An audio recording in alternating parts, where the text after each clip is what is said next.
আসসালামু আলাইকুম। প্রিয় দর্শক, চাইতে আপনাদের সকলকে আমন্ত্রণ জানাচ্ছি। দাস বলছি। গত 19 ও 20 তারিখে দিল্লি বৈঠকে ভারতের জাতীয় নিরাপত্তা উপদেষ্টা তার বাংলাদেশের কাউন্টার পার্ট খলিলুর রহমানকে সাদা বাংলায় কয়েকটা বিষয়ে একেবারে চূড়ান্ত হুমকি দিয়েছিলেন।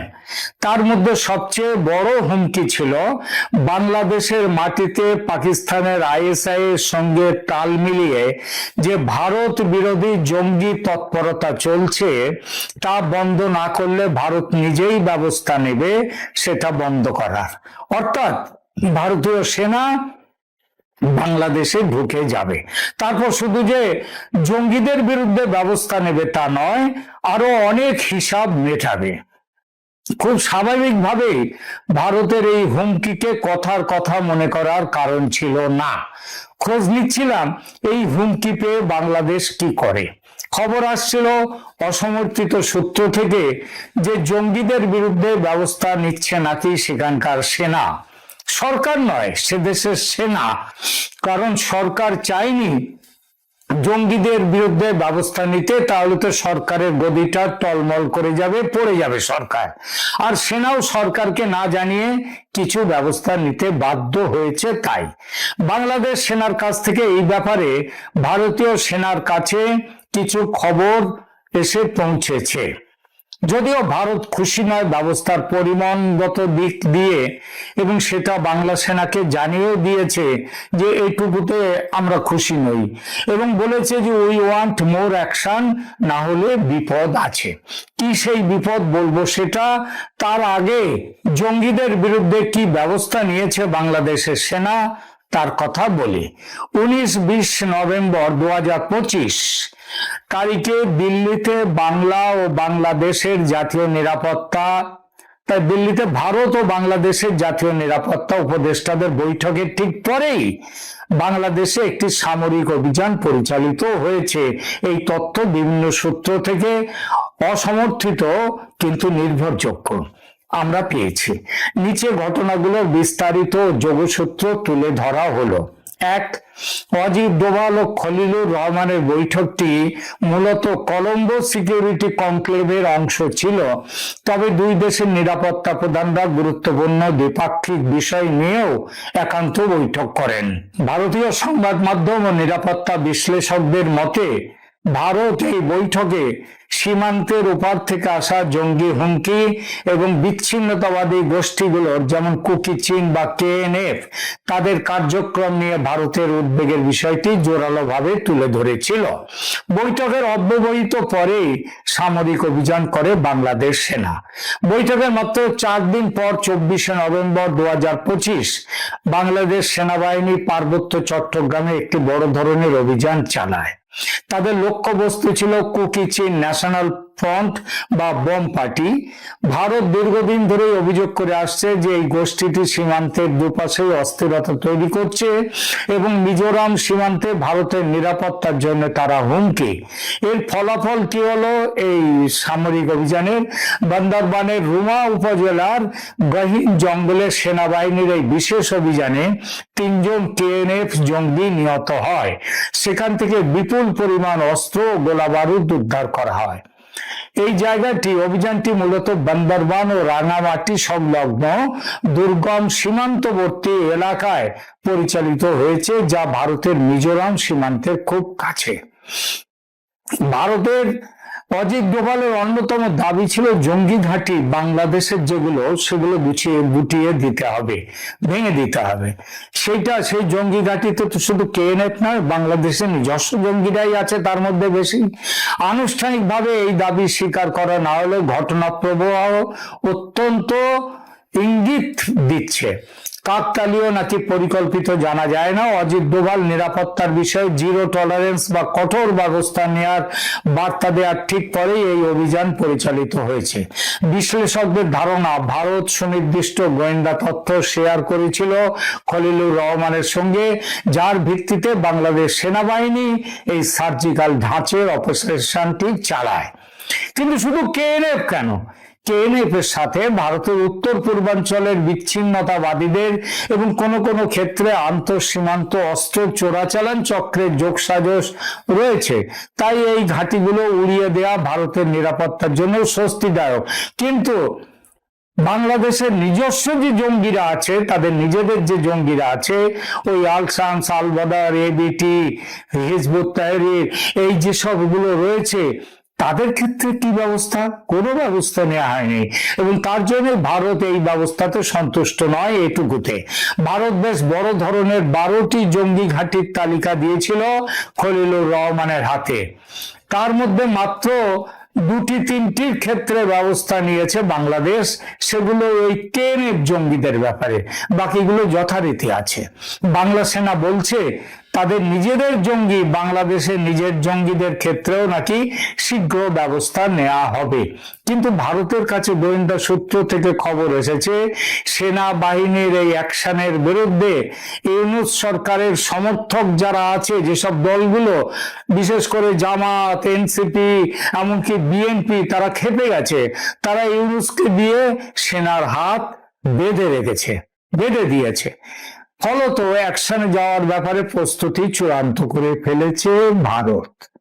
যেটা বলেছিলাম না এর আগে একটা ভিডিওতে, যে টাইম বোমা দিয়ে দিয়েছেন একবার দিন ঠিক করে, সেদিন 7 দিন কিংবা 15 দিন, বিভিন্ন, কারণ এ ব্যাপারে তো কোনো আধিকারিক জানকারি নেই, সুতরাং একটা দিন ঠিক করেছে, এটা জানা গেছে।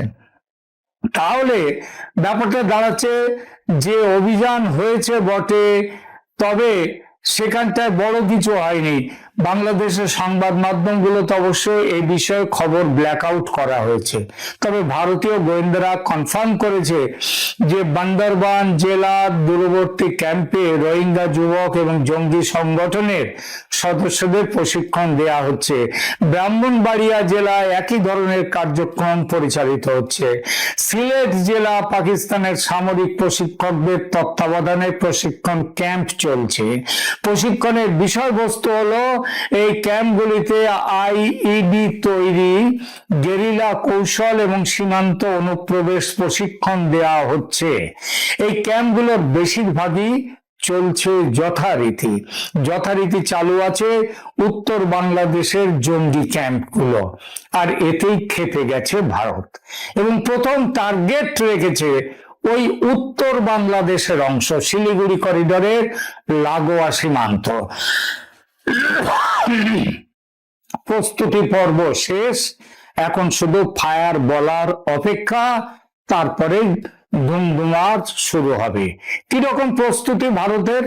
কোন দেশের, দেখুন, কোন দেশের সেনাবাহিনীর লাইভ বা প্রকৃত সেনা সংখ্যা এবং মজুত করা অস্ত্রের সুনির্দিষ্ট তালিকা গোপন থাকে, পাওয়া যায় না। তবে সামরিক গঠনের বা ফরমেশনের সাধারণ কাঠামো এবং ওপেন সোর্স বা জনসমক্ষে আসা তথ্যের ভিত্তিতে একটি ধারণা দেয়া যায়। ভারতের সামরিক উপস্থিতিটা কিরকম? ভারতের পূর্বাঞ্চলীয় কমান্ডের অধীনে এই এলাকাটি অত্যন্ত সুরক্ষিত। ওই শিলিগুড়ি করিডোরের ওই এলাকা মূল দায়িত্ব পালন করে ত্রিশক্তি কোর। প্রধান ঘাঁটি ও অবস্থান হলো সুকনা, এটা শিলিগুড়ির খুব কাছে, এবং এখানে 33 নম্বর কোরের সদর দপ্তর। এটি এই পুরো অঞ্চলের প্রধান কমান্ড সেন্টার। বিন্নাগুড়ি, এখানে 20 মাউন্টেন ডিভিশন, কিরপান ডিভিশন আছে, তার সদর দপ্তর। এই ডিভিশনটি মূলত ডুয়ার্স এবং করিডোরের সুরক্ষার দায়িত্বে থাকে। কালিম্পং, এখানে 27 মাউন্টেন ডিভিশন, স্ট্রাইকিং লায়ন নাম তার সদর দপ্তর। যদিও এটি পাহাড়ে, তবুও করিডোরের উত্তর দিকের সুরক্ষায় এটি গুরুত্বপূর্ণ। এছাড়া নতুন ফরওয়ার্ড বেস হয়েছে অতি সম্প্রতি। ভারত সরকার এই করিডোরকে আরো শক্তিশালী করতে 3টি নতুন গ্যারিসন বা ফরওয়ার্ড বেস তৈরি করেছে। চোপড়ায়, যেটা উত্তর দিনাজপুর বা বাংলাদেশ সীমান্তের খুব কাছে, কিষানগঞ্জ বিহার সীমান্তে, ধুবড়ি আসাম সীমান্তে, এবং বিমান ঘাঁটি আছে হাসিমারায় আলিপুরদুয়ারে অবস্থিত। এই ঘাঁটিটি কৌশলগতভাবে সবচেয়ে গুরুত্বপূর্ণ। এখানে ভারতীয় বিমান বাহিনীর 101 স্কোয়াড্রন মোতায়েন রয়েছে, যারা অত্যাধুনিক রাফাল যুদ্ধ বিমান পরিচালনা করে। আছে বিমান দপ্তর আছে বাগডোগরায়। এটি মূলত হেলিকপ্টার ইউনিট এবং পরিবহন বিমানের জন্য ব্যবহৃত হয়, যা দ্রুত সৈন্য রসদ পাঠায়। আনুমানিক সৈন্য সংখ্যা কত আছে? আনুমানিক সৈন্য সংখ্যা 40 থেকে 50,000। সাধারণত অসাধারণ ক্ষেত্রে এটা আরো বেড়ে যায়। আর যুদ্ধাস্ত্র, ওই যে বললাম রাফাল ফাইটার জেট আছে, MI-17 আছে, হেলিকপ্টার, চিনুক হেলিকপ্টার আছে, হেভি লিফট হেলিকপ্টার আছে, স্থলপথে T-72 ক্যাম্প, T-92 যে tank, T-72, T-90 Bhishma tank আছে সমতল এলাকার জন্য। এছাড়া আছে বোফোর্স এবং M777 আল্ট্রালাইট হাউইটজার পাহাড়ি এলাকার জন্য। আর আকাশ প্রতিরক্ষা এয়ার ডিফেন্স সিস্টেম আছে S-400। এবার দেখা যাক বাংলাদেশের প্রস্তুতিটা কেমন। দেখুন, শিলিগুড়ি করিডোরের ঠিক উল্টো দিকে বাংলাদেশের উত্তরাঞ্চল বা রংপুর রিজিয়ন অবস্থিত। এই এলাকাটি বাংলাদেশ সেনাবাহিনীর রংপুর এরিয়া কমান্ডের অধীনে। প্রধান ঘাঁটি তার হলো রংপুর সেনানিবাস, রংপুর ক্যান্টনমেন্ট। এটি এই অঞ্চলের প্রধান সামরিক ঘাঁটি। এখানে 66 পদাতিক ডিভিশন ইনফ্যান্ট্রি ডিভিশনের সদর দপ্তর। এছাড়া সৈয়দপুর সেনানিবাস, এটি রংপুরের কাছেই অবস্থিত এবং এখানে EME সেন্টার এবং আর্টিলারি ইউনিটের উপস্থিতি। খোলাহাটি সেনানিবাস দিনাজপুরের পার্বতীপুরে, এটিও কৌশলগতভাবে ভারতের করিডোরের খুব কাছে। আনুমানিক সৈন্য যুদ্ধাস্ত্রের ধরনটা কি? সব মিলে সৈন্য সংখ্যা এই ডিভিশনে আছে মোটামুটি 10,000 থেকে 15,000। রংপুরের আশেপাশের ব্রিগেড গুলো মিলিয়ে এই অঞ্চলে সর্বাধিক 20,000-এর মতো সৈন্য মোতায়েন থাকতে পারে। আর যুদ্ধাস্ত্র আর্মড বা সাজোয়া বাহিনী আছে রংপুর ডিভিশনের অধীনে। আর্মার্ড রেজিমেন্ট বা ট্যাঙ্ক ইউনিট রয়েছে। এখানে সাধারণত MBT 2000 বা টাইপ 69 ট্যাঙ্ক ব্যবহার করা হয়। আর্টিলারি কামানের গোলা বা আর্টিলারি ব্রিগেড আছে 66 আর্টিলারি ব্রিগেড। পদাতিক বাহিনী তাদের আধুনিক assault rifle, anti tank guided missile এবং মোটর সজ্জিত পদাতিক বাহিনী আছে। তুলনামূলক আলোচনা করলে দেখব ভারতের কাছে বাংলাদেশ সামরিক শক্তির বিচারে কোনো প্রতিপক্ষ নয়। তবু ওই যে কথায় আছে না, প্রতিপক্ষকে কখনো ছোট করে দেখতে নেই, কারণ পচা শামুকেও পা কাটে। তাই ভারত তার প্রস্তুতি সর্বোচ্চ পর্যায়ে নিয়ে রেখেছে, কারণ ভারত জানে সুযোগের সদ্ব্যবহার করতে চীন নেমে যেতে পারে সংঘাতে। ট্রাম্প সাহেবের মতিগতির হদিশ পাওয়া ভাব, তাই প্রস্তুতি চূড়ান্ত করে রেখেছে ভারত। সবচেয়ে বড় কথা, ভারত আর নীরব দর্শক হয়ে যে থাকবে না, সেই বার্তা খলিলুর রহমান মারফত পাঠিয়ে দিয়েছে ইউনূস সরকারের কাছে। একেবারে ডেডলাইন সমেত বার্তা, এই তারিখের মধ্যে যা করার করো, নইলে আমরা ঝাঁপিয়ে পড়ব। এখন দেখার বাংলাদেশ সরকার কি করে এবং কি চায়।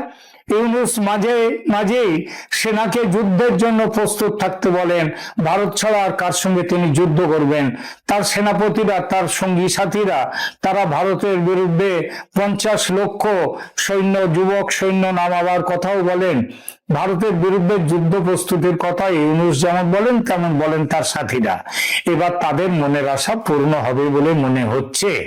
কারণ তবে মুশকিলটা হচ্ছে কি, লড়াই তো মুখে হবে না, ফেসবুকে হবে না, এই লড়াই হবে অস্ত্র এবং সৈন্য সামন্তের উপরে। সুতরাং এই লড়াইটা এবার ইউনূস সাহেব এবং তার সঙ্গীদের লড়াইয়ের স্বাদ পূর্ণ হবে। আসসালামু আলাইকুম। পৃথিবীর যে যে প্রান্ত থেকে শুনছেন এবং দেখছেন সবাইকে শুভেচ্ছা জানাচ্ছি। মানুষের মনে প্রশ্ন, মানুষ ভাবছে যে ইউনূস কি আদৌ থাকবে কি থাকবে না, ইউনূসের বিদায় কখন হবে। কেউ বলছে যে ইউনূসের বিদায় ঘন্টা বেজে গেছে, কেউ বলছে জানে ইউনূস নির্বাচন দিবে না, থাকবে। এগুলো নিয়ে নানান আলোচনা জল্পনা কল্পনা হচ্ছে। বাট আমরা একটি কথা বলতে পারি যে ইউনূস থাকবে না এবং ইউনূসের বিদায় ইনশাআল্লাহ নিশ্চিত হবে। কারণ আমরা ইনুসের সাথে আমাদের যে খেলা, ইনুসের বিদায় ঘন্টা ইনশাল্লাহ আমরা ডিসেম্বরই হোক, ইনুসের সাথে আমাদের ফাইনাল খেলা ডিসেম্বরে, ইনুসের বিদায় হোক। অলরেডি আপনারা জানেন যে লাগাতার আন্দোলন সংগ্রাম কর্মসূচি ঘোষণা করা হয়েছে। আমি যে কথাটি বলি যে ইনুসে 90% ইনুস পড়ে গেছে, 90% মোর যদি আপনি বলেন যে ইনুস পড়ে গেছে। ইনুসের অবস্থা এত নাজুক, আন্তর্জাতিক ভাবে যদি বলেন তাহলে ইনুসের অবস্থা খুব নাজুক, এবং লোকালি যদি বলেন মানুষ এখন বাংলাদেশের রাজনীতিতে বাংলাদেশে একজন ঘৃণার পাত্র হিসেবে পরিণত হয়েছে ইনুস। আসলে একটু আন্তর্জাতিক ভাবে একটু বিশ্লেষণ করি যে আন্তর্জাতিক ভাবে সে কিভাবে নাজুক হয়ে পড়েছে এবং মানুষ কিভাবে তাকে আন্তর্জাতিক ভাবে মানুষ তাকে ঘৃণা করা শুরু করেছে। মূল বিষয়টা হচ্ছে যে ইনুস তো শান্তিতে নোবেল পুরস্কার পেয়েছিল। ইনুস যখন শান্তিতে নোবেল পুরস্কার পেয়েছে তখন বিশ্বের আন্তর্জাতিক যারা মোরাল ছিল বা আন্তর্জাতিক ব্যক্তিত্ব ছিল, রাজনৈতিক ব্যক্তিত্ব এবং মানবাধিকার কর্মী সহ সকলে মনে করতো যে ইনুস বাংলাদেশের জন্য একটা ফিগার, সে বাংলাদেশের জন্য একটা শান্তির দূত। কিন্তু 5ই আগস্টের পরে আন্তর্জাতিক ভাবে তার কাছে যেই এই অর্গানাইজেশন গুলোর কাছে, বিশেষ করে অ্যামনেস্টি ইন্টারন্যাশনাল, তারপরে জাতিসংঘের মানবাধিকার কমিশন সহ আইসিসি সহ সবগুলো জায়গার মধ্যে তার বিরুদ্ধে এভিডেন্স সহ প্রমাণ সহ এই ইনুসের বিরুদ্ধে যে অভিযোগগুলো গিয়েছে, এই অভিযোগগুলো আন্তর্জাতিক সংস্থাগুলো খতিয়ে দেখেছে এবং এগুলোর প্রমাণ পেয়েছে। আমরা ব্যক্তিগতভাবে এবং সাংগঠনিকভাবে শেখ হাসিনা সংগ্রাম পরিষদের পক্ষ থেকে আমরা অলরেডি তার বিরুদ্ধে কমপ্লেন করেছি এবং তার যে এই সোমবারেও যাব আমরা জেনেভাতে গিয়ে তার যে বাংলাদেশে যে মানবাধিকার লঙ্ঘনের যে তথ্য প্রমাণ এগুলো আমরা ওইখানে কমপ্লেন আকারে জমা দিব। এবং আমরা সহ বিভিন্ন, আমরা তো একটা উইংস, বাংলাদেশের শত শত উইংস ইনুসের এইগুলো নিয়ে বাংলাদেশে বিশ্বের আন্তর্জাতিক বিভিন্ন সংস্থাগুলোর সাথে কাজ করেছে। ইনুস যে বাংলাদেশে কি রকম পরিমাণ মানবাধিকার লঙ্ঘন করেছে, তার ক্যাঙ্গারু কোর্টের মাধ্যমে আমাদের নেত্রীকে ফাঁসির আদেশ দিয়েছে, তার আওয়ামী লীগের নেতা কর্মীদেরকে, পুলিশকে, দেশের জনগণকে খুন হত্যা, এই চিত্রগুলো আন্তর্জাতিক বিভিন্ন সংস্থাগুলোর কাছে গিয়েছে এবং তারা এগুলো খতিয়ে দেখেছে এবং এগুলোর প্রমাণ পেয়েছে। সুতরাং আন্তর্জাতিক বিশ্বে ইউনূসের অবস্থান একেবারে নাজুক, তাকে আন্তর্জাতিক বিশ্ব আর কোনো সমর্থন করছে না। যেমন আপনি যদি বলেন যে মানবাধিকার কমিশনে ইউরোপিয়ান ইউনিয়নের যে জেনেভাতে যে বসে আছেন, উনি যে হেড, যে বলকার তুর্ক, উনি আগে আমাদের লোকজনের কথাই শুনতো না, ইউনূসকে উনি ফেরেশতা মনে করতো। কিন্তু এখন উনি আমাদের সাথে কথা বলছেন, আমাদের লোকজনের সাথে কথা বলছেন, কথা শুনছেন, অভিযোগগুলো আমলে নিচ্ছেন এবং ক্ষতি দেখছেন। ইউনূসের যে আন্তর্জাতিক যে কানেকশন ছিল, সেই কানেকশনটা একেবারে ভেঙে পড়েছে এবং তাকে আন্তর্জাতিক ভাবে আর কেউ শান্তিতে নোবেল পুরস্কার পেয়েছেন বা বাংলাদেশের জন্য ফিগার মনে করছে না, তাদেরকে বাংলাদেশের একজন বিলেন মনে করছে আন্তর্জাতিক বিশ্ব। আন্তর্জাতিক ভাবে সে তার পক্ষে আর কেউ দাঁড়াবে না। এখন আসেন লোকালি আপনি বাংলাদেশের মানুষ 5ই আগস্ট আসার আগে মানুষের একটা ধারণা ছিল যে বাংলাদেশে যদি ইউনূসের মতো এরকম নোবেল বিজয়ী কেউ যদি বাংলাদেশে শাসন ক্ষমতা চালাতো, এরকম একটা মানুষের মনের মধ্যে একটা প্রশ্ন ছিল। কিন্তু 5ই আগস্টের পরে ইউনূস যখন ক্ষমতা দখল করার পরে এই দীর্ঘ 14-15 মাসে বাংলাদেশে যে পরিমাণ মানবাধিকার লঙ্ঘন করেছে, মানুষের ব্যবসা বাণিজ্য প্রতিষ্ঠান, মানুষের ব্যক্তি জীবনের উপরে চাঁদাবাজি, ধর্ষণ, খুন, মানে বাংলাদেশে আপনি দেখাতে পারবেন না কোথাও কোনো রাস্তার মধ্যে একটা ইট লাগিয়েছে অথবা কোথাও কোনো একটি কাঠের সেতু বা বাঁশের সেতু নির্মাণ করেছে, এরকম কোনো ঘটনা আপনি বাংলাদেশে ইউনূসের এই শাসন আমলে আপনি দেখাইতে পারবেন না। বরং আপনি কি দেখাইতে পারবেন? অনেক বড় বড় স্থাপনাতে আগুন দেওয়া হয়েছে, অনেক বড় বড় স্থাপনা পুড়িয়ে দেওয়া হয়েছে, ব্যবসা বাণিজ্য ধ্বংস করে দেওয়া হয়েছে, আপনার গাজীর ফ্যাক্টরি সহ, তারপরে প্রাণ আরএফএল সহ, শাহিন চাকলাদারের পাঁচতারকা হোটেল সহ অনেক প্রতিষ্ঠানে আগুন দিয়ে ধ্বংস করে দেওয়া হয়েছে। গার্মেন্টস গুলো বন্ধের পথে, মানুষের কয়েক লক্ষ মানুষ বেকার হয়ে গেছে, গার্মেন্টস শ্রমিকরা বেকার হয়ে গিয়েছে।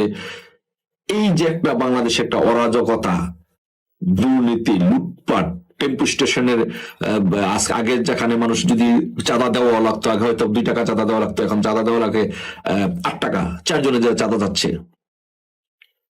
মানুষের ব্যবসা বাণিজ্য একদম থুপড়ে পড়েছে। যে এই নাজুক পরিস্থিতিতে গণতন্ত্র তো নাই বললেই চলে। আপনি গণতন্ত্র বাংলাদেশে আওয়ামী লীগ আমলে, শাসন আমল তো ছিল, কিন্তু আওয়ামী লীগ শাসন আমলে কি এরকম ছিল যে কাউকে নির্বাচন করতে দেয় না, কোনো রাজনৈতিক দলকে নিষিদ্ধ করা হয়েছে? বিএনপিকে তো নিষিদ্ধ করা হয় নাই। বিএনপিতে বারবার বলা হয়েছে নির্বাচনে আসার জন্য, তারা আসে নাই। আজকে কি এখানে কি করা হলো? বা আওয়ামী লীগের রাজনীতি নিষিদ্ধ করা হয়েছে, জাতীয় পার্টিকে দেওয়া হচ্ছে না, 14 দলকে দেওয়া হচ্ছে না, রাজনৈতিক দলগুলোকে নিষিদ্ধ করা হচ্ছে, কোনো কার্যক্রম করতে দেওয়া হচ্ছে না। নিরীহ মানুষকে জয় বাংলা বলার অপরাধে মানুষকে হত্যা করছে, মানুষকে পিটাচ্ছে, মব করছে। 32 নম্বর আওয়ামী লীগ আমলে কি জিয়া রহমানের মাজার ভেঙে দিয়েছে? দেয় নাই। এখন ধানমন্ডি 32 নম্বর এইভাবে আগুন দিয়ে জ্বালিয়ে পুড়ে দেওয়া হয়েছে, একদম ভেঙে গুড়িয়ে দেওয়া হয়েছে। এই যে এই কাজগুলো করেছে, এগুলো করার ফলে আপনার বাংলাদেশের মানুষ এখন মনে করে যে ইউনূস হচ্ছে বাংলাদেশের জন্য একটা ডেভিল। ইউনূস হচ্ছে বাংলাদেশে অশান্তির দূত। এই ইউনূসের কারণে আজকে বাংলাদেশটা নষ্ট হয়ে গেছে। সো এই কারণে আন্তর্জাতিক ভাবে এবং লোকালি ইউনূসের অবস্থান একেবারে শূন্যের কোঠায় চলে গেছে। আমি বলি, যদি মিনিমামও বলি যে 90% ইউনূস ইজ ফিনিশ, জাস্ট কোন রকম 10% ইউনূস সার্ভাইভ করছে। যে কোনো সময় ধাক্কা দিলেই পড়ে যাবে ইনশাল্লাহ। সেই ধাক্কা দেওয়ার জন্য পরিকল্পনা সবকিছু ঠিক আছে, এদেশের জনগণ রেডি, জনগণ প্রস্তুত। নভেম্বরের থেকে আন্দোলন লাগাতার কর্মসূচি আসছে। আমরা এর আগে বলেছিলাম শেখ হাসিনা সংগ্রাম পরিষদের পক্ষ থেকে যে মার্চ টু যমুনা ঘোষণা করেছিলাম। সো কেন করেছিলাম, কি কারণে করেছিলাম, এটা আপনারা জানেন। পরবর্তীতে আওয়ামী লীগ কর্মসূচি ঘোষণা করেছে, আমরা একাত্মতা পোষণ করেছি। তো সো ইনফরমেশনের ভিত্তিতেই বলছি, ইনশাল্লাহ ডিসেম্বরের মধ্যে ইউনূসের সাথে ইনশাল্লাহ আমাদের ফাইনাল খেলা হবে। ডিসেম্বরের ভিতরে ইউনূসকে ইনশাল্লাহ বাংলাদেশ থেকে এই জগদ্দল পাথরের মতো যে চেপে বসে আছে আমাদের উপরে, তাকে ইনশাল্লাহ বিদায় করতে হবে এবং তার বিদায় গণটা ইনশাল্লাহ বাঁচবে। সবাইকে ইনশাল্লাহ ঐক্যবদ্ধভাবে এই আন্দোলন শরীক হওয়ার জন্য, সংগ্রাম হওয়ার জন্য অনুরোধ জানাচ্ছি।